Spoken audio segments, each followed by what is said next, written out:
মিডফোর্ড হত্যাকাণ্ডে ভীত সন্ত্রস্ত স্থানীয়রা। উত্তেজনা কমে এলেই সন্ত্রাস চাঁদাবাজির ফেরার শঙ্কা। কঠোর ব্যবস্থা না নিলে ফিরবে না স্বস্তি। জুলাইয়ে স্বৈরাচারের কোনো বাধাই মানেনি ছাত্র জনতা। স্মারকলিপি পৌঁছে যায় বঙ্গভবনের দোরগোড়ায়। একই কর্মসূচিতে জেগে ওঠে গোটা দেশ। ঢাকা উত্তর সিটির প্রসূতি সেবা কেন্দ্রে গুনতে হচ্ছে বাড়তি টাকা। চিন্তিত নিম্ন আয়ের মানুষেরা। প্রকল্পের মেয়াদ শেষ হওয়ায় অজুহাত কর্তৃপক্ষের। সেবা সংস্থার সমন্বয়হীনতায় ভোগান্তিতে খুলনা নগরবাসী। অপরিকল্পিত উন্নয়ন প্রকল্পে মিলছে না সুফল, হারাচ্ছে বাসযোগ্যতা। এবং টেস্ট ওয়ানডেতে হারের পর লঙ্কায় টি-20 সিরিজ রক্ষার মিশনে টাইগাররা। অনূর্ধ্ব 20 সাফ চ্যাম্পিয়নশিপে প্রতিপক্ষ নেপাল।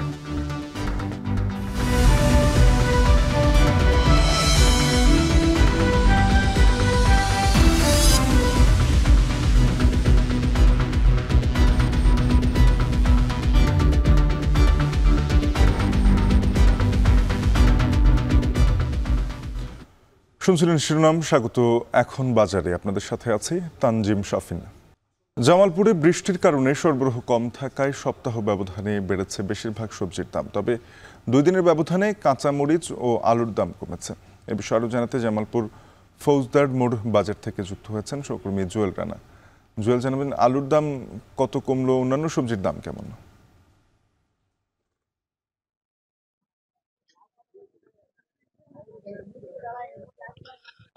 শাফিন, জামালপুরে বৃষ্টির কারণে সপ্তাহের ব্যবধানে প্রতি কেজি আলুতে দাম কমেছে 3 থেকে 4 টাকা পর্যন্ত। অর্থাৎ আজকে এই হাটে আলু বিক্রি হচ্ছে 16 থেকে 17 টাকা কেজি। সেটি খুচরা বাজারে গিয়ে 22 থেকে 23-24 টাকা পর্যন্ত কেউ কেউ বিক্রি করছেন। আরেকটি বিষয় বলা চলে, বৃষ্টির কারণে সব ধরনের সবজির দাম বাড়লেও কমেছে কাঁচা মরিচের দাম। অর্থাৎ গত 2 দিন আগেও কাঁচা মরিচ বিক্রি হয়েছে 220 থেকে 250 টাকা কেজি ধরে।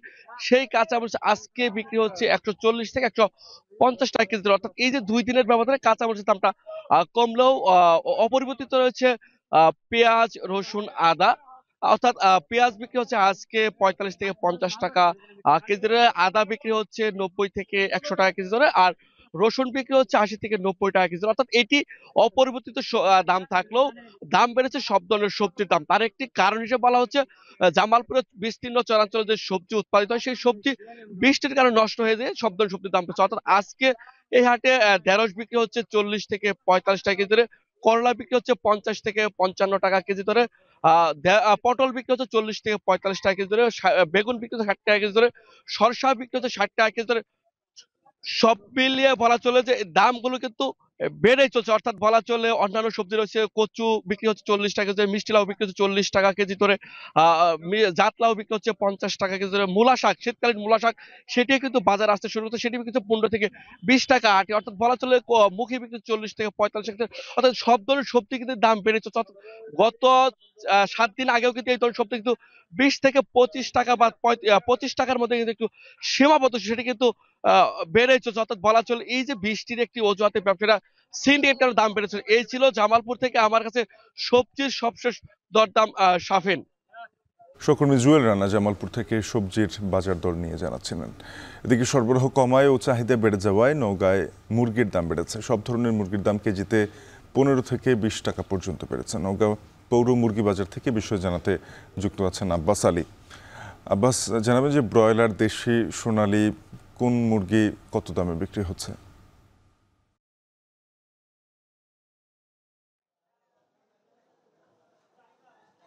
শাফিন, গত 1 মাস থেকে সব ধরনের মুরগির দাম বেড়েছে। অর্থাৎ সরবরাহ কমে আসা এবং চাহিদা বেড়ে যাওয়ার কারণে মুরগির দাম বেড়েছে। আর মুরগির দাম বাড়ায় ক্ষোভ প্রকাশ করেছেন ক্রেতারা। কারণ যারা নিম্ন এবং মধ্যবিত্ত আয়ের মানুষ রয়েছেন তাদের ভরসায় বলা যায় যে এই মুরগি। তবে আজকে মুরগির দামের কথা যদি বলি, অর্থাৎ গত 1 মাসের ব্যবধানে কেজিতে 15 থেকে 20 টাকা বেড়ে আজকে মুরগি বিক্রি হচ্ছে ব্রয়লার 150 থেকে 170 টাকা কেজি, BB3 বিক্রি হচ্ছে 210 থেকে 250 টাকা কেজি, পাকিস্তান মুরগি বিক্রি হচ্ছে 250 থেকে 270, এবং সোনালী জাতের মুরগি বিক্রি হচ্ছে 260 টাকা কেজি, এবং সবচেয়ে বেশি দামের মুরগি বিক্রি হচ্ছে দেশি জাতের মুরগি 500 টাকার উপরে বিক্রি হচ্ছে। আর এই নওগাঁ পৌর যে মুরগি বাজার রয়েছে, এখানে জয়পুরহাট, লালমনিরহাট এবং দিনাজপুর জেলা থেকে সেই ভোরে এই বাজারে মুরগি দিয়ে যান ব্যবসায়ীরা। এরপর এখানকার যারা খুচরা ব্যবসায়ী রয়েছেন তারা মুরগি বিক্রি করে আবার সন্ধ্যার দিকে এই মুরগির দাম তারা পরিশোধ করে থাকেন। তবে মুরগির সরবরাহ যেহেতু কম রয়েছে, এই কারণে এই পৌর বাজারে যারা খুচরা ব্যবসায়ী আছে, অনেক দোকান এখানে আমরা ফাঁকা দেখেছি, কারণ সরবরাহ কমে আসার কারণে অনেকে ব্যবসায়ী আসলে মুরগি না পাওয়ার কারণে তারা দোকান বন্ধ রেখেছেন। আর ক্রেতারাও আসলে তাদের কাছে চাহিদা বেড়ে যাওয়ার কারণে দাম কিছুটা বেড়েছে বলে জানিয়েছেন। তবে যারা ব্যবসায়ী রয়েছেন তারা বলছেন যে যেহেতু প্রচন্ড গরম এবং বিভিন্ন রোগবালাইয়ের কারণে খামারগুলোতে আসলে মুরগির উৎপাদন কমেছে, আর উৎপাদন কমে আসার কারণে মুরগির সরবরাহ কিছুটা কমেছে বলে তারা জানিয়েছেন। আর এই কারণে মুরগির দাম তুলনামূলক বেড়েছে, আগামীতে আরো বাড়ার সম্ভাবনা রয়েছে বলে জানিয়েছেন ব্যবসায়ীরা। তবে এখনকার খুচরা ব্যবসায়ীরা বলছেন যে তারা চাহিদা মতো আসলে মুরগি পাচ্ছেন না, এবং যারা ক্রেতা রয়েছেন তাদের সাথে এই মুরগি বিক্রি করতে গিয়ে একটু বাড়তি কথা বলতে হচ্ছে বলে তারা জানিয়েছেন। অনেকেই আবার মুরগি না কিনে দেখা যাচ্ছে যে মাছ বাজারেও তারা ফিরে যাচ্ছেন বলে এখানকার ব্যবসায়ী জানিয়েছেন। তারা জানিয়েছেন যেহেতু মুরগি কম রয়েছে, যার কারণে তাদের বেচা কেনাও কমে গেছে এবং তাদের আয় রোজগার অনেকটা কমে গেছে। যদি মুরগির বাজারে মুরগির সরবরাহ বেশি থাকতো তাহলে তারা বেচা কেনা বেশি করতে পারতেন এবং লাভের পরিমাণটাও কিছুটা বেশি হতো বলে এখানকার খুচরা ব্যবসায়ীরা জানিয়েছেন। তবে মুরগির দাম যদি না কমে তাহলে আসলে এখানকার যারা খুচরা ব্যবসায়ী রয়েছেন তারা আসলে বেচা কেনা করে তেমন আসলে স্বস্তি পাবে না বলে জানিয়েছে। তো এই ছিল আমার কাছে মুরগির দর দাম নিয়ে সব শেষ। নওগাঁ থেকে মুরগির বাজার নিয়ে জানাচ্ছিলেন সহকর্মী আব্বাস আলী। পার্বত্য জেলা বান্দরবানে জুম চাষের পাশাপাশি দিন দিন বাড়ছে রাঙ্গুয়াই আমের আবাদ। পাহাড়ের মাটি ও আবহাওয়া অনুকূল থাকায় এবছর ফলন হয়েছে ভালো। খেতে সুস্বাদু, বাজারে চাহিদা থাকায় আম বিক্রি করে লাভবান হচ্ছেন চাষিরা। বান্দরবান থেকে রিজভী রাহাতের তথ্য ছবি নিয়ে প্রতিবেদন। পার্বত্য জেলা বান্দরবানে দিন দিন বাড়ছে রাঙ্গুয়াই আমের চাষ। জেলার রুমা, থানচি, রোয়াংছড়ি সহ সদর উপজেলার বিভিন্ন এলাকায় ব্যাপকভাবে চাষ হচ্ছে এই আম। জেলায় আম্রপালি, হাড়িভাঙ্গা, রূপালী সহ বিদেশি বিভিন্ন জাতের আম চাষ হলেও দিন দিন বাড়ছে রাঙ্গুয়াই আম চাষের পরিসর। পাহাড়ের মাটি ও আবহাওয়া অনুকূলে থাকায় এই জাতের আম চাষে ঝুঁকছেন চাষিরা। ফলন ভালো হওয়ায় খুশি আম চাষিরা। আকার, স্বাদ ও দামের কারণে বাজারে এর চাহিদা রয়েছে ব্যাপক।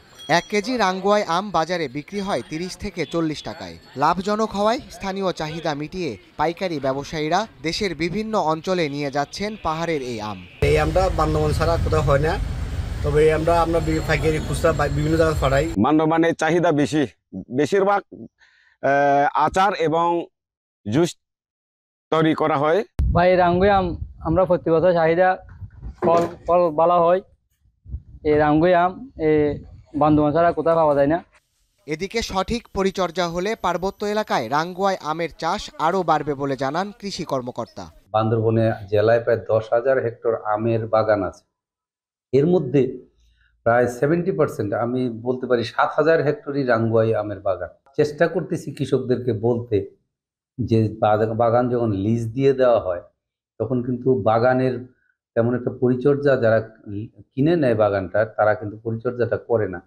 কৃষি বিভাগের তথ্য মতে চলতি বছর জেলায় 7,100 হেক্টর জমিতে রাঙ্গুয়াই আমের আবাদ হয়েছে, যার লক্ষ্যমাত্রা ধরা হয়েছে প্রায় 35,000 মেট্রিক টন।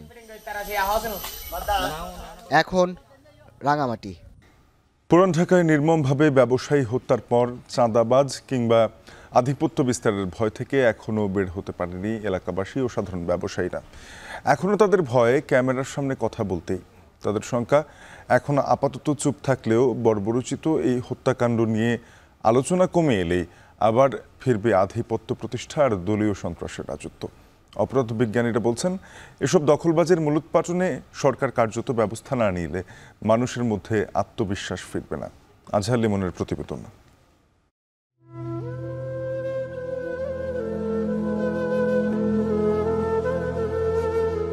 পাষাণ পাথরেরও কি দুঃখ হয়?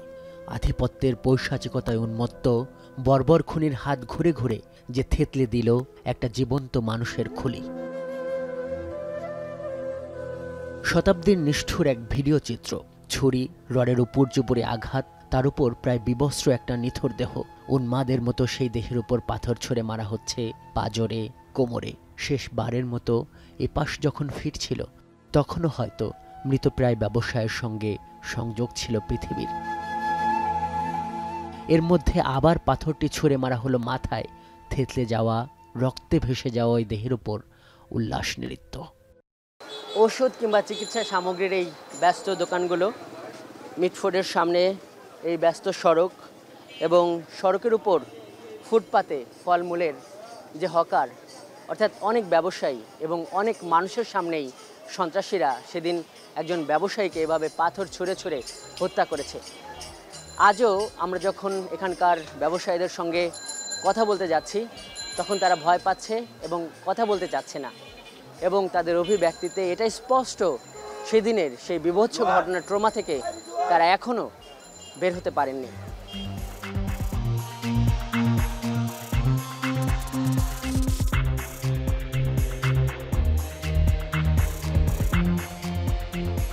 হ্যাঁ, তবু বই লাগতেছে, লাশ দেখছি তো অনেক বই লাগতেছে।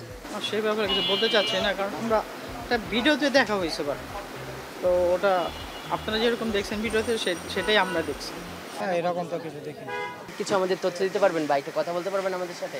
হ্যাঁ, আমরা তো দোকানেই ছিলাম, আমরা তো আর ইয়েতে ছিলাম না। আপনারা কি দেখেছেন এটা? হ্যাঁ, এখানে তো সবাই দেখছে, এখানে রাস্তার মধ্যে করা হয়েছে, মারছে।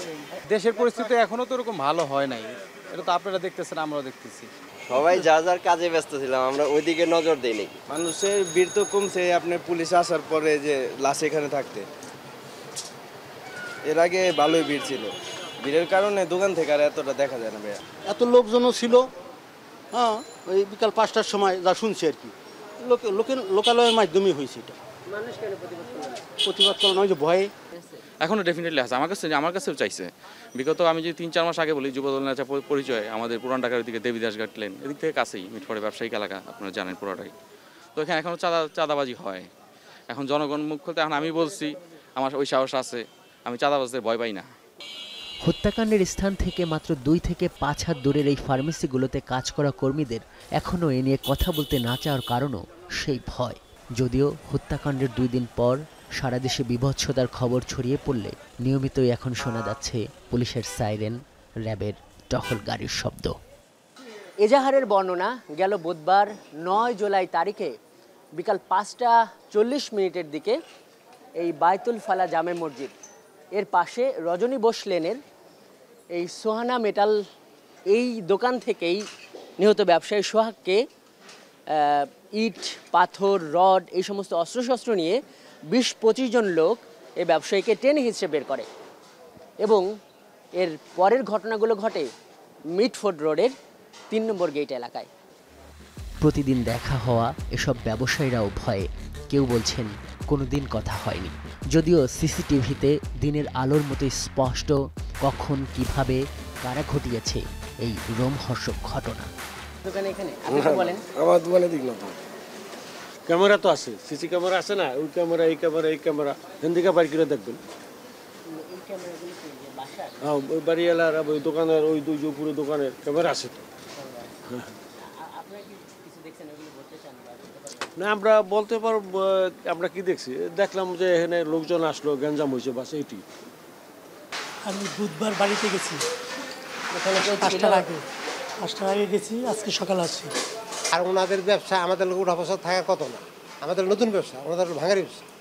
ওই দিনের ঘটনার ব্যাপারে আমরা আসলে তেমন কিছু জানি। আমাদের দোকানটা তো ভিতরে, এটা সম্ভবত কখন ঘটছে, আসরের পরে না মাগরিবের আগে, এটা সঠিক আমরা কইতেও পারি না। খালি হই হইলো রয়েছে, শুনছি এই পর্যন্তই।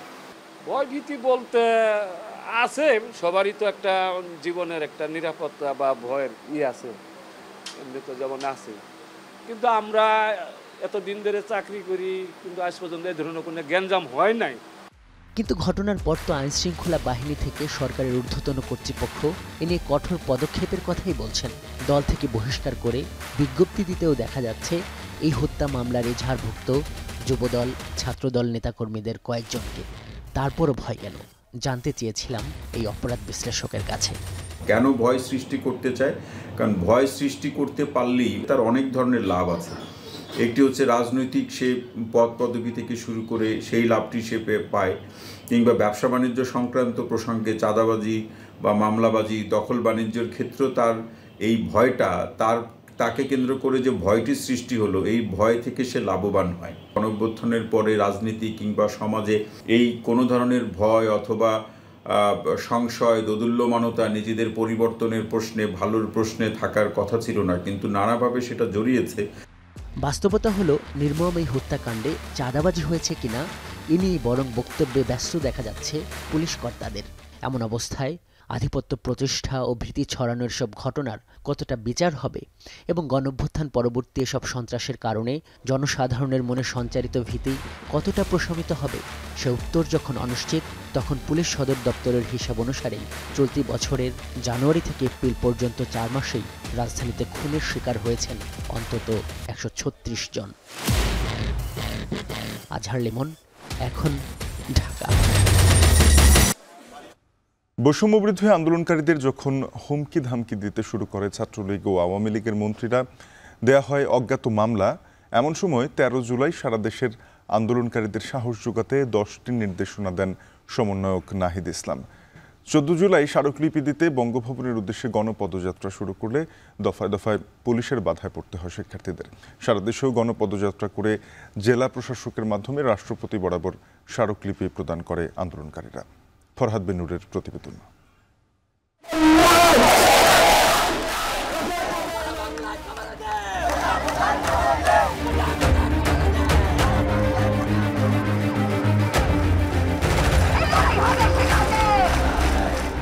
গত 12 দিনে বিক্ষোভ, মানববন্ধন, বাংলা ব্লকের কর্মসূচিতে ইতোমধ্যেই উত্তাল রাজপথ।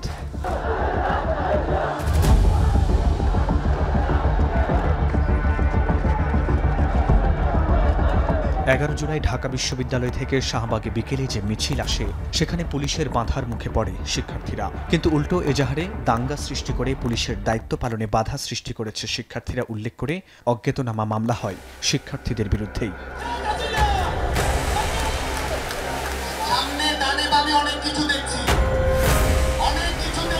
আন্দোলনকারীদের হুমকি ধামকি দিতে শুরু করেছে ছাত্রলীগ ও সরকারের মন্ত্রীরা। 13 জুলাই তথ্য প্রতিমন্ত্রীর মন্তব্য, বিচারাধীন বিষয়ে সরকারের কিছু করার নেই।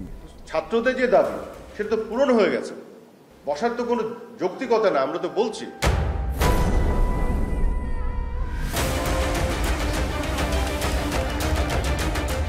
পরিস্থিতি যখন এমন, তখন ফেসবুক পোস্টে সারা দেশের আন্দোলনকারীদের 10টি নির্দেশনা দেন সমন্বয়ক নাহিদ ইসলাম। বিভিন্ন বিশ্ববিদ্যালয়, কলেজ, জেলা ও মহানগরে সবাইকে সংগঠিত হয়ে আলাদা সমন্বয়ক কমিটি গঠন, বিকল্প নেতৃত্ব প্রস্তুত রাখা, মাইকিং লিফলেটের মাধ্যমে গণসংযোগ, লাইব্রেরিতে প্রচার এবং অর্থ সংগ্রহে সরাসরি ক্রাউড ফান্ডিংয়ের নির্দেশনা দেন তিনি। এদিন সন্ধ্যায় ঢাকা বিশ্ববিদ্যালয়ের কেন্দ্রীয় গ্রন্থাগারের সামনে সংবাদ সম্মেলন থেকে ঘোষণা আসে পরদিন 14 জুলাই গণপদযাত্রা করে রাষ্ট্রপতি বরাবর স্মারকলিপি দেয়ার। সকল শিক্ষা প্রতিষ্ঠান গণপদযাত্রা করে জেলা প্রশাসকের মাধ্যমে মহামান্য রাষ্ট্রপতি বরাবর স্মারকলিপি প্রদান করবেন। 14 জুলাই সকাল 11:30 থেকে ঢাকা বিশ্ববিদ্যালয়ের কেন্দ্রীয় গ্রন্থাগারের সামনে শুরু হয় গণপদযাত্রা। এটি টিএসসি, শাহবাগ, মৎস্য ভবন পেরিয়ে শিক্ষা ভবন ও গুলিস্তান 0 পয়েন্টে পুলিশের ব্যারিকেডের বাধায় পড়ে দফায় দফায়। পরে 12 সদস্যের প্রতিনিধি দল রাষ্ট্রপতির সামরিক সচিবের মাধ্যমে স্মারকলিপি পৌঁছে দেন।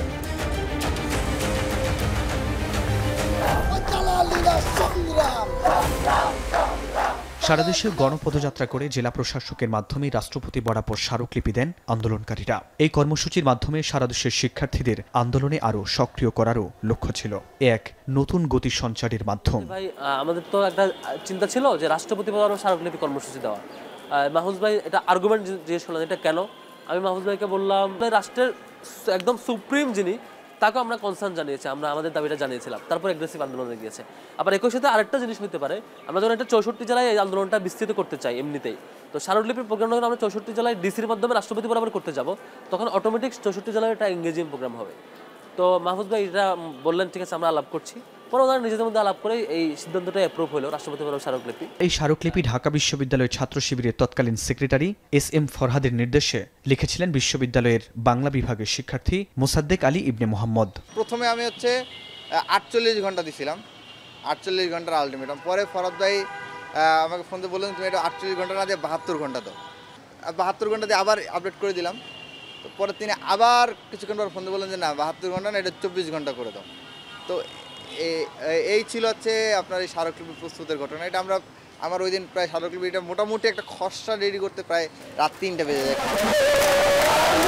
বৈষম্য বিরোধী আন্দোলনকারীদের নাহিদ ইসলামের সেদিনের 10 দফা নির্দেশনা এবং পরদিন সারা দেশে গণপদযাত্রা করে রাষ্ট্রপতি বরাবর স্মারকলিপি দেওয়ার যে কর্মসূচি তা আন্দোলনে যোগ করে নতুন মাত্রা। ফরহাদ বিন নূর, এখন, ঢাকা।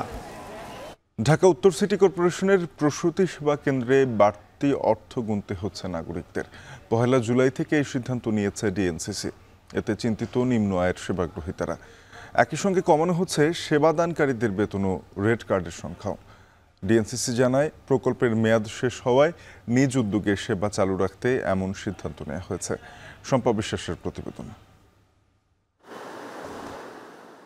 বন্ধ হয়ে গিয়েছে ঢাকা উত্তর সিটি কর্পোরেশনের urban primary health care services delivery প্রজেক্টের অর্থায়ন। ফলে এখন থেকে নাগরিকদের এই প্রকল্পের আওতাধীন সেবা কেন্দ্র থেকে সেবা নিতে হলে অর্থ খরচ করতে হবে। যেখানে আগে নামমাত্র মূল্যে সেবা নিতেন নগরবাসী, আবার রেড কার্ডধারীরা এই সেবা নিতেন বিনামূল্যে। 1 জুলাই থেকে urban primary health care services delivery প্রজেক্টের সেবা কেন্দ্র থেকে সেবা নিতে 50% অর্থ বহন করতে হচ্ছে নাগরিকদের। অর্থাৎ চিকিৎসা ব্যয় 100 টাকা হলে এর মধ্যে 50 টাকা বহন করতে হচ্ছে রোগীকে, আর বাকি 50% স্থানীয় সরকার মন্ত্রণালয় এবং ডিএনসিসি 25% করে বহন করছে। একই সঙ্গে সিদ্ধান্ত হয়েছে রেড কার্ডের সংখ্যা কমানোর। ফলে চিন্তিত সেবাগ্রহীতারা। যে কোনো সমস্যা দেখা যায়, বাচ্চাদের অসুস্থ হয়, ঠান্ডা লাগে, আমার জ্বর আসে, তো এই সেবাগুলো এখান থেকে নেওয়া হয়। না থাকলে তো আমাদের গরিব মানুষের জন্য কষ্ট। আমাদেরকে সেবা নিতে বেশি দূরে যেতে হচ্ছে না, এলাকার মধ্যেই আমরা পাচ্ছি। না থাকলে তো তখন ধরেন যে একটা ট্রান্সপোর্ট নিতে হতো, একটা হসপিটালে দৌড়াদৌড়ি করতে হতো, বিভিন্ন হ্যাসেল হতো। আগে এই সেবাকেন্দ্র থেকে রেড কার্ডধারীদের সেবা এবং ওষুধ বিনামূল্যে দেওয়া হতো। প্রতি বছর গড়ে 250 থেকে 300 জন ব্যক্তির পরিবারকে রেড কার্ড সুবিধা দেওয়া হতো। এখন সেটি নামিয়ে আনা হবে অর্ধেকে। আমাদেরকে স্থানীয় সরকার মন্ত্রণালয় একটা গাইডলাইন দিয়েছে যে খরচটা আমরা কীভাবে বিয়ার করব। সেটা হচ্ছে 50% হচ্ছে পাবলিক প্রাইভেট পার্টনারশিপে আসবে। তার মানে আমি সার্ভিসটা দিব, সার্ভিসের বিনিময়ে আমি আপনার কাছ থেকে কিছু খরচ নিব। এর আগে বিভিন্ন রাজনৈতিক কারণে রেড কার্ডগুলোর অনেক মিসইউজ হতো। রেড কার্ডের যারা পাওয়ার যোগ্য না তারাও রেড কার্ডটা পেয়ে গিয়েছিল। তো আমরা রিভিউ করলে আমাদের একটা রাফ এস্টিমেশন হচ্ছে 50% রেড কার্ড এমনিতে ইনভ্যালিড হয়ে যাবে। এদিকে আরবান প্রাইমারি হেলথ কেয়ার সার্ভিসেসের অর্থায়ন বন্ধ হওয়ায় জনবল কাটছাট না হলেও কমানো হবে সেবাদানকারীদের বেতন। তাই চিন্তায় সেবাদানকারী কর্মীরাও। এটা চলে গেলে একটা বিশাল পরিমাণ জনসংখ্যা যারা সেবা বঞ্চিত হয়ে যাবে। এখানে শুধুমাত্র যে মধ্যবিত্ত ফ্যামিলি বা গরিব ফ্যামিলির লোকজন আসে এমন না, অনেক ভালো মানুষরা আমাদের এখানে সেবা নিতে আসে, কারণ আমাদের সেবার মান ভালো দেখে তারা অল্প টাকা এখানে নিতে আসে। Urban primary health care services delivery project 1998 সাল থেকে ঢাকা উত্তর সিটির নগরবাসীর জন্য প্রাথমিক স্বাস্থ্যসেবাকে সহজলভ্য করে আসছে। এই প্রকল্পের অর্থের মূল যোগানদাতা এশিয়ান ডেভেলপমেন্ট ব্যাংক বা এডিবি। গত 30 জুন এই প্রকল্পের মেয়াদ শেষ হয়েছে। ফলে 1 জুলাই থেকে এই স্বাস্থ্যসেবা কার্যক্রম সরাসরি নিজ উদ্যোগে পরিচালনা শুরু করে ডিএনসিসি। তবে কতদিন এই প্রকল্প নিজ উদ্যোগে চালাবে ডিএনসিসি এ বিষয়ে সংস্থাটির প্রধান স্বাস্থ্য কর্মকর্তা আশা প্রকাশ করেন 1 বছরের মধ্যে এই প্রকল্পে আবারও অর্থায়ন শুরু করবে এডিবি। এডিবি একটা সময়ের জন্য তারা এই ফান্ডিংটা বন্ধ করেছে। আমরা আশা করছি যে 9 মাস থেকে হয়তো 1 বছরের মধ্যে, ম্যাক্সিমাম 1 বছরের মধ্যে তারা আবার এটাকে পুনরায় অর্থায়ন করবে। এই 1 বছর আমাদেরকে নিজস্ব ব্যবস্থায় এই স্বাস্থ্য ব্যবস্থাটা চালাতে হবে। 25 বছরেরও বেশি সময় ধরে স্থানীয় সরকার বিভাগের আওতায় urban primary health care services delivery প্রজেক্টের মাধ্যমে ডিএনসিসিতে পরিচালিত হয়ে আসছিল নগর মাতৃসদন, প্রাথমিক স্বাস্থ্যসেবা কেন্দ্র এবং স্যাটেলাইট কেন্দ্রগুলো। প্রকল্পটির আওতায় 21টি ওয়ার্ডে 6টি নগর মাতৃসদন, 30টি প্রাথমিক স্বাস্থ্য কেন্দ্র এবং 60টি স্যাটেলাইট কেন্দ্রের মাধ্যমে নাগরিকদের জন্য বিভিন্ন প্রকার স্বাস্থ্যসেবা নিশ্চিত করা হতো। শম্পা বিশ্বাস, এখন, ঢাকা। খুলনায় নিরালা আবাসিক এলাকায় বিভিন্ন সেবা সংস্থার সমন্বয়হীনতার কারণে ভোগান্তিতে সাধারণ মানুষ। একদিকে অপরিকল্পিত সড়ক নির্মাণের কাজ, অন্যদিকে ড্রেন পুনর্খনন। এগুলোর সাথে যুক্ত হয়েছে ওয়াসার সুয়ারেজ প্রকল্প। অপরিকল্পিতভাবে এসব কাজ করায় নগরীতে সবচেয়ে পুরনো আবাসিক এলাকা এখন হুমকির মুখে। তরিকুল ইসলামের প্রতিবেদন, ক্যামেরায় ছিলেন আবুল বাশার। খুলনা নিরালা আবাসিক এলাকা নগরীর সবথেকে পুরানো ও অভিজাত আবাসিক এলাকার রূপ এখন বদলে যাচ্ছে। চলছে সড়ক ও ড্রেন সংস্কারের কাজ। তবে এই উন্নয়ন প্রকল্পগুলোই এখন দুর্ভোগের কারণ নিরালাবাসীর কাছে। নিরালা আবাসিক এলাকায় সড়কের কাজ করছে খুলনা উন্নয়ন কর্তৃপক্ষ। কেডিএর নির্মাণাধীন নিরালা ১ নম্বর সড়কটি প্রায় ৩ ফুট উঁচু করা হচ্ছে। এতে আবাসিকের প্রতিটি বাড়ির নিচতলা থেকে ৩ থেকে ৩.৫ ফুট উঁচু হচ্ছে সড়কটি। এদিকে আবার এর সঙ্গে সংযুক্ত কেসিসির ২০টি সংযোগ সড়ক ও অন্যান্য সড়ক নির্মাণ হচ্ছে আগের মতো নিচু করেই। বাসিন্দারা বলছেন, এমন অপরিকল্পিত কাজে বৃষ্টি হলেই প্রতিটি বাসাবাড়ির নিচতলা সহজেই তলিয়ে যেতে পারে পানিতে। এদিকে ড্রেন পুনর্নির্মাণের কাজ করছে খুলনা সিটি কর্পোরেশন। সেখানেও একই অবস্থা। ওয়াসার ম্যানহোলগুলো এক এক সড়কে এক এক রকম। ১ নম্বর সড়কের মাঝে ওয়াসার ম্যানহোল তৈরি করা হয়েছে। বর্তমান সড়ক থেকে প্রায় ৩ ফুট উঁচু করে নির্মাণ করা হয়েছে এই ম্যানহোলগুলো। বিশ্ব রোডের সাথে বা 0 পয়েন্টের থেকে যে লাইনটা টেনে আসতেছে এবং এই যে বড় ইয়েগুলো বানাইছে, এটা আবাসিক এলাকার পরে একটা ব্যাপক প্রভাব ফেলবে। প্রত্যেকটা বাড়ির নিচতলা মাটির নিচে আসলে নেমে যেতে হবে। বর্ষা মৌসুমে হোক, অন্য যখন পানি বেশি হয় তখন প্রত্যেকটা বাড়ির নিচতলা মাটির নিচে আমরা ক্ষতিগ্রস্ত হবে সবাই। রাস্তার দুপাশের বাড়িগুলো একতলা পুরোটা ড্যামেজ হয়ে যাবে এবং এটা গোডাউন হিসাবে পরিচিত হবে। নিরালা আবাসিক এলাকার ভিতরে ২৯টি বড় আর ১৯টি ছোট সড়ক রয়েছে। ইতিমধ্যেই কিছু সড়ক পুনর্নির্মাণ করেছে কেসিসি। এছাড়া কিছু সড়কের কাজ চলছে। তবে সব সড়কই আগের মাপে অথবা কিছুটা উঁচু হচ্ছে, কিন্তু সেগুলো কোনোভাবেই কেডিএর সড়কের সমান হচ্ছে না। কেডিএর প্রধান সড়কের কাজ শেষ হলে সংযোগ সড়কগুলোতে ওঠানামা যেমন সমস্যা হবে, তেমনটি পানি নিষ্কাশন বাধাগ্রস্ত হয়ে বর্ষাকালে জলাবদ্ধতার আশঙ্কা রয়েছে। এদিকে আবাসিক এলাকার ভিতর দিয়ে মহাসড়কের সঙ্গে সংযোগ হওয়ায় আবাসিক এলাকার রূপ হারাবে নিরালা। ৪ লেন দৈর্ঘ্যের সড়কটির নির্মাণ শেষ হলে ওই সড়ক দিয়েই খুলনা মংলা মহাসড়কের যানবাহনগুলো প্রবেশ করবে শহরে। ব্যস্ত সড়কে সারাদিনই ভারী যানবাহন চলাচল করবে। সড়কের চাপ অনুযায়ী নিরালা মোড়টি সম্প্রসারণ এবং নতুন পরিকল্পনা অনুযায়ী তৈরি না করলে ওই এলাকায় যানজট বৃদ্ধির আশঙ্কা রয়েছে। এই রোডটা যাওয়ার কথা ছিল নিরালার বাইরে দিয়ে, এখন এই রোডটা ভিতর দিয়ে নেওয়াতে আমাদের অনেক দুর্ভোগের শিকার হতে হচ্ছে। এই রাস্তার ১ নম্বর রাস্তার পাশে এই রাস্তার হাইট যে পরিমাণ হচ্ছে, এই হাইট যদি হয় তাহলে এই প্রথমত ১ নম্বর রোডের আশেপাশে যত বাড়িঘর আছে নিচতলা ব্যবহার অনুপযোগী হয়ে যাবে। খুলনা উন্নয়ন কর্তৃপক্ষের দেওয়া তথ্য অনুযায়ী সাতক্ষীরা সড়ক ও সিটি বাইপাস সড়ককে সংযুক্ত করে সংযোগ সড়ক সহ লিংক রোড নির্মাণ প্রকল্পের আওতায় খুলনায় নতুন 3টি সড়ক নির্মাণ হচ্ছে। প্রায় ৭১৭ কোটি টাকার এই প্রকল্পের প্রথম সড়কটি নিরালা মোড় থেকে ১ নম্বর সড়ক হয়ে দিঘির পাশ দিয়ে সিটি বাইপাস সড়কে গিয়ে মিশবে। প্রায় ২.৫ কিলোমিটার দৈর্ঘ্যের সড়কটি ৬০ ফুট চওড়া এবং ৪ লেন হবে। নির্মাণ ব্যয় হচ্ছে প্রায় ৮০ কোটি টাকা।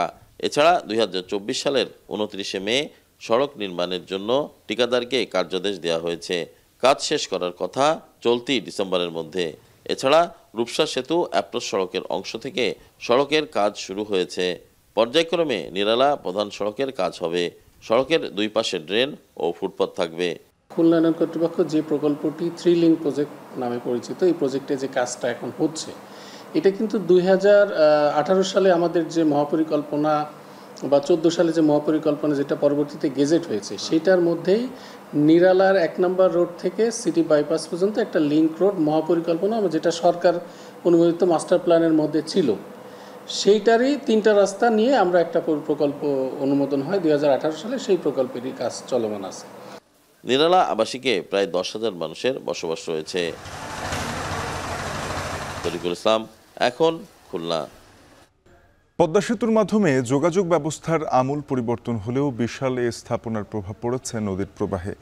সেতু এলাকায় হারিয়েছে চিরচেনা প্রমত্তা পদ্মার রূপ, পলি পড়ে সৃষ্টি হয়েছে বিশাল চর। নদীর গতিপথ পরিবর্তন হয়ে গেছে, কোথাও কোথাও দেখা দিয়েছে তীব্র ভাঙন। গেল ৮ মাসে নদী গর্ভে বিলীন হয়েছে সেতু প্রকল্প রক্ষা বাঁধের ৫০০ মিটার। ভাঙনে সর্বস্ব হারিয়েছেন ২৫ শতাধিক পরিবার। কর্তৃপক্ষ বলছে মরফোলজিক্যাল জরিপ শেষে নেওয়া যাবে প্রয়োজনীয় ব্যবস্থা। কাজী মনিরুজ্জামানের প্রতিবেদন, ক্যামেরায় ছিলেন সজীব খান। মাসখানেক আগের মাঝ পদ্মার দৃশ্য। প্রমত্তা পদ্মার মাঝে ছোট বড় অসংখ্য চর। উজান থেকে আসা পলিতে বাড়ছে চরের আয়তন, পাল্টাচ্ছে নদীর গতিপথ। তবে ভিন্ন চিত্র বর্ষা মৌসুমে। অনবরত বৃষ্টিতে বেড়েছে নদীর পানি। দৃশ্যমান চর তলিয়ে সৃষ্টি হয়েছে ডুবোচরের। বাম তীরের ডুবোচরের প্রভাব পড়েছে ডান তীরে। পানির তীব্র চাপে গভীর হচ্ছে নদীর ডান তীরের চ্যানেল। আগ্রাসী পদ্মার করাল গ্রাসে বিলীন হচ্ছে পদ্মা সেতু প্রকল্প রক্ষা বাঁধ। বিলীন হচ্ছে ঘরবাড়ি, গাছপালা, দোকানপাট। জাজিরা যেন এখন ভাঙনের জনপদ। আতঙ্কে শেষ সম্বলটুকু নিয়ে ছুটছেন নিরাপদ আশ্রয়ের সন্ধানে। বাইঙ্গাচুরা কোথায় যাবো, কই থাকবো, আমার জায়গা নাই, ঠিকানা নাই, কোনো টাকা নাই, পয়সা নাই, বাড়ি নাই। আমরা গরিব মানুষ, ঠেকা মানুষ, আমাকে থাকার মতো কোনো ঠিকানাও নাই। নমুনা দেখলাম, দেখার মুহূর্তের ভিতরে আমরা নামাজ পড়তেও পারি না। এই মুহূর্তে বাঙ্গাচুরা নিয়ে আমরা দৌড়াদৌড়ি করতেছি। একবারে পরে বাসা গেল গা, তো সেই জুতো দোকানে থাকতো তো আমরা লাস্টও পাইতাম না। আমাকে এই পরিস্থিতি আমরা কই থাকবো, কই কী করবো, আমার কোনো কিনার নাই। এদিকে চরের প্রভাবে পরিবর্তন হয়েছে নৌ রুটের। এখন নদীর কেবলমাত্র শরীয়তপুর চ্যানেলটি সচল। অন্য পথে চর জেগে ওঠায় চ্যানেলটি নৌ ব্যবহারকারীদের ভরসা হয়ে উঠেছে। চরগুলো ডুবা চর, মানে বোঝা যায় যে নদী, কিন্তু আসলে এটা হলো চর। আবার পানি কমার পরে আবার বিশাল চর দেখা যাবে। পদ্মার এই মাঝখানে চরটা পড়ছে না, ওই চরের কারণে এই পানিটা বাইরে যেমন দক্ষিণ দিকে সোদায়। পদ্মা চর পরিয়ে বন্ধ হয়ে গেছে, আমাদের যাইতে চলাচল কষ্ট হয়। মূল পদ্মা দিয়া সময় বেশি লাগতে আছে, আমাদের তেল খরচও বেশি হইতে আছে। নদীর তীর রক্ষা বাঁধ, যে বাঁধ রক্ষা করে বিস্তীর্ণ জনপদ, সেই বাঁধেই বারবার কেন এরকম ঝুঁকির মুখে পড়ছে জানবো পানি উন্নয়ন বোর্ডের কর্মকর্তার কাছে। পদ্মা সেতু থেকে চাঁদপুর পর্যন্ত পদ্মার পানি ডান তীর ঘেঁষে প্রবাহিত হওয়ায় ডান তীর ভাঙন হুমকিতে রয়েছে। তাই নদীর গতিপথ ঠিক রাখতে মডেল তৈরির মাধ্যমে স্টাডি করার কথা জানিয়েছে পানি উন্নয়ন বোর্ডের নির্বাহী প্রকৌশলী। মাঝখানে যে চরটা, এই চরটা বললাম বছর 30 আগে এই চরটা ছিল না, এইখান দিয়েই তার মূল প্রবাহ ছিল। এখন আবার সেই নদীর সেই প্রবাহটা আবার এই জায়গায় হচ্ছে তার গতিশীল দেখা যাচ্ছে। এটা এক্সাক্ট কারণ বের করতে হইলে হচ্ছে এটার একটা মডেল অ্যানালাইসিস না করে আসলে বলার সুযোগ নেই। পদ্মার শরীয়তপুরের 55 কিলোমিটার অংশের অনেক স্থানেই জেগে উঠেছে চর, যার প্রভাব পড়েছে তীরবর্তী জনপদে। পদ্মার এই থই থই পানির নিচে রয়েছে ডুবন্ত চর, যে চর বর্ষা গেলেই জেগে ওঠে। এই চর অপসারণ করা গেলে ডান তীরের ভাঙন রক্ষা পাবে, এমনটাই বলছে স্থানীয়রা। কাজী মনিরুজ্জামান, এখন জাজিরা, শরীয়তপুর। এবার দেশের বাইরের খবর। 1 আগস্ট থেকে ইউরোপীয় ইউনিয়ন সদস্য রাষ্ট্র ও মেক্সিকোর পণ্যে 30% আমদানি শুল্ক আরোপের ঘোষণা দিয়েছেন মার্কিন প্রেসিডেন্ট ডোনাল্ড ট্রাম্প। আরও হুঁশিয়ারি দিয়েছেন, ভবিষ্যতে যুক্তরাষ্ট্রের এই নতুন বাণিজ্য অংশীদার যদি পাল্টা শুল্ক আরোপের সিদ্ধান্ত নেয়, তাহলে এদের পণ্যে আরও কয়েক গুণ আমদানি শুল্ক আরোপ করা হবে। চলতি সপ্তাহে যুক্তরাষ্ট্রের সবচেয়ে বড় বাণিজ্য অংশীদার ইউর পক্ষ থেকে জানানো হয়, 1 আগস্টের আগে ওয়াশিংটনের সঙ্গে আলোচনার মাধ্যমে এই শুল্ক দ্বন্দ্ব সমাধানের প্রত্যাশা করছেন তারা। যদিও শুক্রবার ইউ প্রধানকে পাঠানো চিঠিতে মন্তব্য করেন, বহুদিনের অংশীজন হওয়া সত্ত্বেও ইউরোপের সঙ্গে বাণিজ্য করে সম্পূরক কোনো সুবিধা পাচ্ছে না যুক্তরাষ্ট্র। মেক্সিকো ইউ জোটভুক্ত দেশ ছাড়াও চলতি সপ্তাহে জাপান, দক্ষিণ কোরিয়া, কানাডা ও ব্রাজিলের পণ্যে 30% আমদানি শুল্ক চালুর ঘোষণা দিয়েছেন ট্রাম্প, যা কার্যকর হতে পারে আগস্টের 1 তারিখ থেকেই।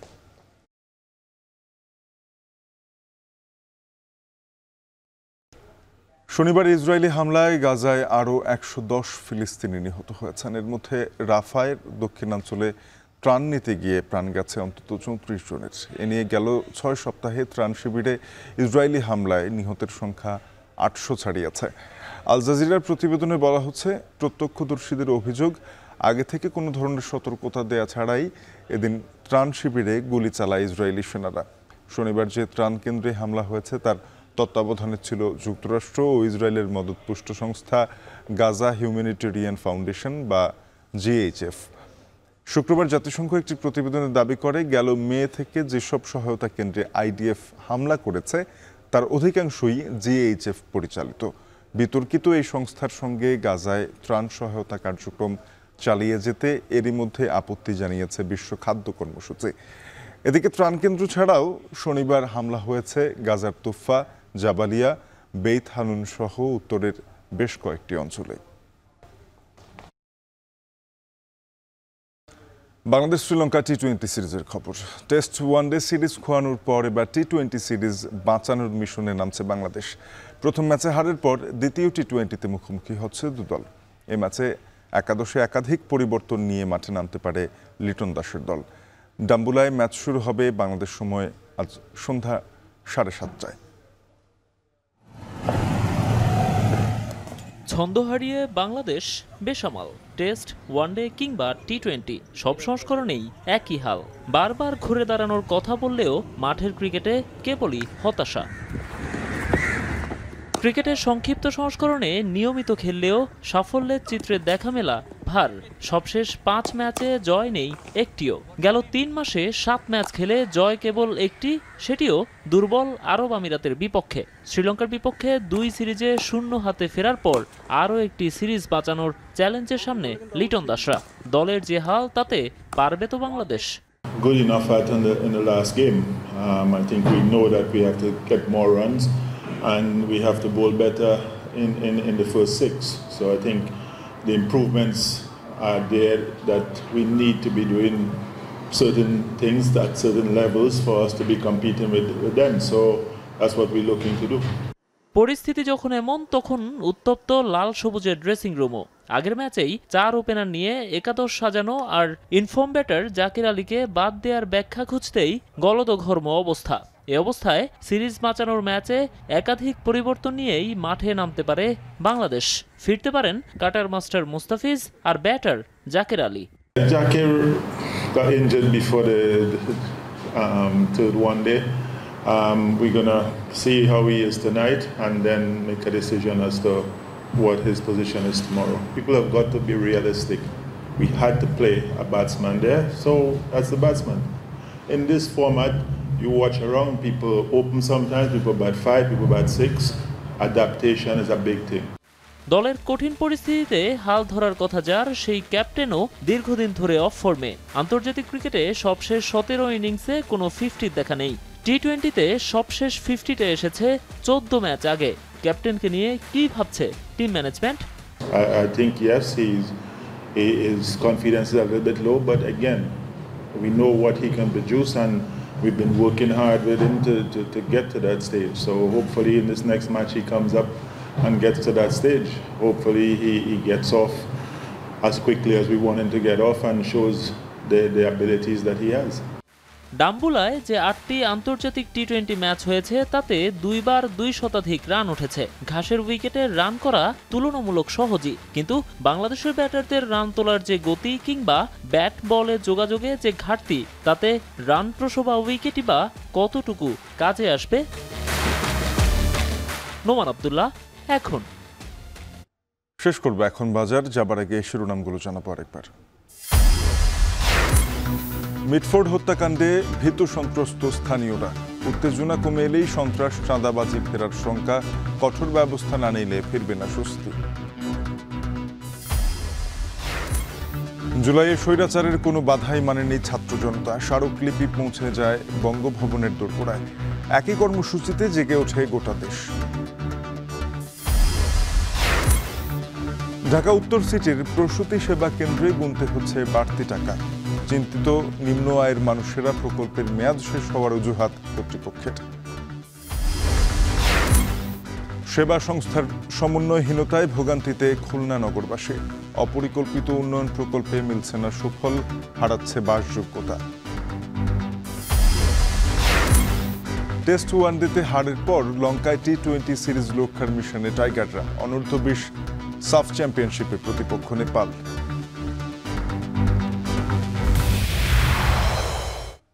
এই ছিল এখন বাজারে। এখন টেলিভিশনের ওয়েবসাইট দেখতে ভিজিট করুন www.ekon.tv। যুক্ত থাকুন ফেসবুকে facebook.com/tv.ekon এবং ইউটিউবে দেখতে ভিজিট করুন youtube.com/c/ekontv।